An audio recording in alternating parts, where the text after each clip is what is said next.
Video Phantom! Scary stories! Before we begin, please make sure you visit our Video Phantoms website every day and check out all of the new content and cool stuff we have for you over there. Also, make sure you subscribe to the channel so you won't miss whenever we upload next. With that being said, let's grab your popcorn and enjoy the video. The night had fallen heavily over the forest, the kind of darkness that clings to the air, thick and oppressive. The forest, known to locals as Hoia Baciu, was infamous for its twisted, unnatural trees that seemed to grow in defiance of nature itself.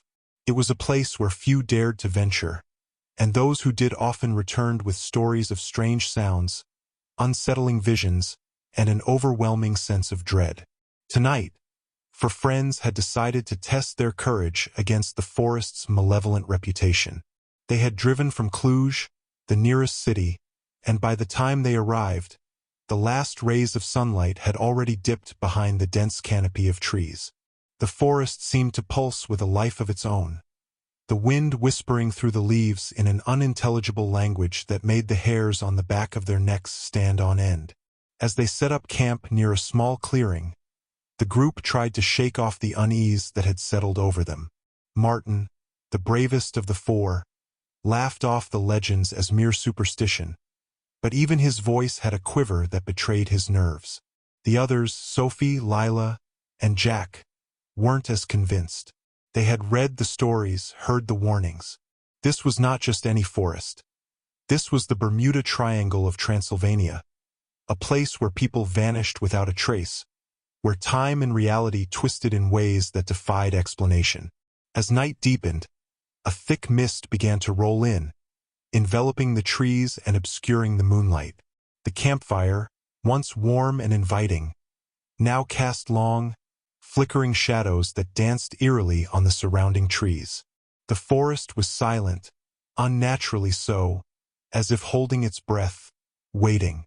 The first sign that something was wrong came in the form of a whisper, soft at first, then growing louder, more insistent. Sophie thought it was the wind at first, but when she strained her ears, she realized it was saying something, her name, over and over again. She spun around, but there was nothing there, only the dark, twisted shapes of the trees. She shook her head, trying to clear the fog that seemed to have settled in her mind. "Did you guys hear that?" she asked, her voice trembling. "Hear what?" Martin replied, poking at the fire with a stick. "The whispering, my name. It's like the forest is calling me." Lila and Jack exchanged nervous glances. They hadn't heard anything, but the look on Sophie's face was enough to make them uneasy. Martin laughed it off again, but the laughter didn't reach his eyes. "Come on, Sophie. It's just your imagination. This place is getting to you." But it wasn't just Sophie. Soon, all four of them began hearing things. Strange rustling sounds in the bushes, faint footsteps in the undergrowth, and the ever-present whispering that seemed to come from all around them. Jack swore he saw a shadow dart between the trees, something that moved too fast to be human. As the night wore on, the forest seemed to close in on them, the trees leaning in, their gnarled branches reaching out like skeletal hands. The path they had come in on was gone, swallowed by the mist and darkness. They were trapped, lost in a place that didn't want them to leave. They decided to stay together, to wait out the night, but sleep was impossible. The air was thick with tension, every crack of a twig, every rustle of leaves sending their hearts racing. And then the dolls appeared. They found them hanging from the trees, their porcelain faces cracked and weathered, eyes staring vacantly into the night. The dolls were old, ancient even, and each one seemed to have its own expression. Some smiling, others frowning, but all of them unsettling in their stillness. Lila let out a scream when she saw them, backing away in horror. This is like the island of the dolls," she whispered, her voice shaking. "I've heard about this, a place in Mexico, where the dolls are possessed, where they say the spirits of the dead live in them." "No way," Martin muttered, but his voice was hollow, devoid of the confidence he had shown earlier. He reached out to touch one of the dolls, but as his fingers brushed against it, the doll's head turned, its eyes locking onto his. Martin yanked his hand back as if burned, stumbling away from the tree. The whispering grew louder, the voices merging into a cacophony of sound that made their ears ring. The forest was alive, the trees twisting and turning, their branches forming grotesque shapes in the mist. And then the real terror began. The ground beneath their feet started to tremble, a low rumble that grew into a roar. The trees around them seemed to convulse, their roots tearing out of the earth, forming a barrier that encircled the group. Panic set in as they realized they were trapped, the forest closing in on them. "We have to get out of here," Jack shouted, his voice barely audible over the noise. But there was no way out. The forest had become a labyrinth, the paths shifting and changing with every step they took. They ran, desperate to escape, but no matter which direction they went, they always ended up back in the same clearing, the same dolls hanging from the trees, their eyes following their every move. And then, one by one, they began to disappear. Lila was the first. One moment she was right behind them, the next she was gone, her screams echoing through the forest before being abruptly cut off. They searched for her, calling out her name, but there was no answer, only the whispering, growing louder, more frantic. Next was Jack. He vanished into the mist, his footsteps fading until there was nothing left but silence. Martin and Sophie were alone now, the terror gnawing at their minds, breaking them down. They clung to each other, trying to stay calm, but the fear was too much.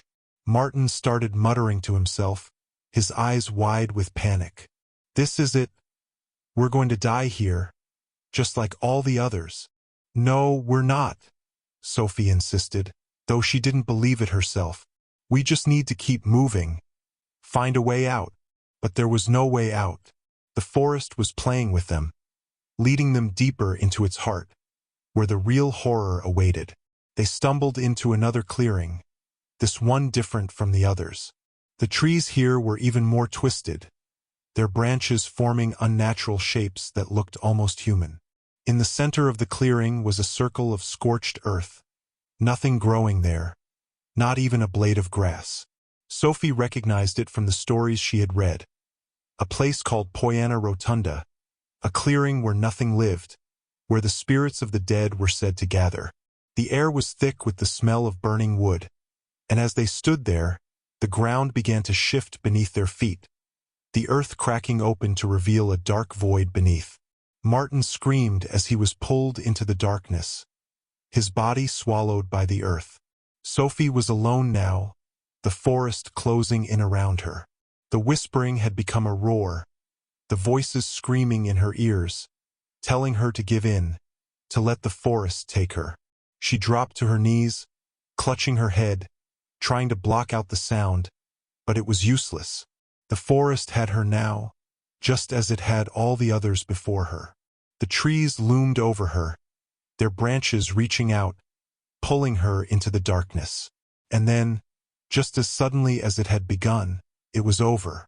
The whispering stopped, the ground solidified beneath her, and the trees returned to their twisted, unnatural stillness. Sophie opened her eyes, finding herself alone in the clearing, the dolls still hanging from the trees, watching her. She stumbled to her feet, her body aching, her mind numb.